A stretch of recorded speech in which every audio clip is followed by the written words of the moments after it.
இப்போ நாங்கள் முட்டை குழம்பு வைக்கிறதுக்கு 3 முட்டை எடுத்துருக்குறோம். இந்த வந்து கீழ் சம்பா அரிசி வந்து இது அஸ்டா மாதிரி போட்டு இந்த ரெடி பண்ணி வச்சுருக்கு. இப்போ 3 விசில் வரை நாங்கள் இதை இறக்கணும். இந்த முட்டை வந்து நல்லா ஆவி பறக்குது, நல்லா கொதிக்கிற தன்மையில் இருக்குது. இப்போ இந்த முட்டை கிரேவிக்கு வந்து நான் இத்தனை மிளகாய் எடுத்துருக்கிறேன். இது வந்து கறி மிளகாய் ஒரு 3, 4 தக்காளி, உள்ளி, வெங்காயம், பச்சை மிளகாய், மற்றது இஞ்சி. இப்போ இது வந்து தக்காளியை வந்து நாங்கள் வச்சு மிக்சியில் வந்து அரைச்சிருக்கோம். இது வந்து இஞ்சி பேஸ்ட், வெங்காயம் வெட்டி வச்சுருக்கு, பச்சை மிளகாய். இது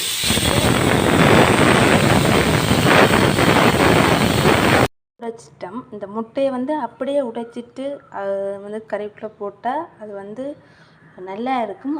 ஆனால் நாங்கள் சின்ன சின்ன கீறுகளாக கீறுவோம். இப்போ வந்து ஒரு சின்ன தாட்டில் வந்து எண்ணெய் ஊற்றிருக்கிறோம். அதோடு சேர்த்து நாங்கள் என்ன செய்யப்போம், இந்த எண்ணெய் கொதிக்கைக்குள்ளே வந்து மஞ்சள்தூள், மிளகாய்த்தூள், கரம் மசாலா, மற்றது மிளகுத்தூள், இது 3-4 ஆட் பண்ண போகிறோம். பாருங்கள் இப்படி வந்திருக்கு. இப்போ வந்து நாங்கள் அவிச்ச முட்டையை வந்து நாங்கள் இதில் வந்து தாட்டில் வந்து நாங்கள் போட போகிறோம். இப்போ பாருங்கள், சில நேரங்களில் வடித்து பறக்கும் முட்டைகள். இப்போ நாங்கள் பார்த்து செய்யணும். சொட்டு உப்பு போடணும். நான் அதை சொல்ல மறந்துட்டேன். குழம்புக்கு போடுவோம் தானே உப்பு, அப்போ அதாவது அது பிரச்சனை இல்லை. வழமையாக வந்து முட்டை குழம்பு வைக்கக்குள்ள நார்மலாக நாங்கள் வைக்கிறத விட இப்படி செஞ்சு வைக்கக்குள்ள ஒரு டேஸ்ட் ஒன்று வரும். அதோட வந்து இந்த முட்டை வந்து இப்படி நல்ல ஒரு மசாலா எல்லாம் ஆட் பண்ணி வைக்கல, அந்த சுவை வந்து வேறு மாதிரி இருக்கும். எல்லா முட்டையை வந்து சுற்றி சுற்றி நாங்கள் பொரிச்செடுக்கணும்.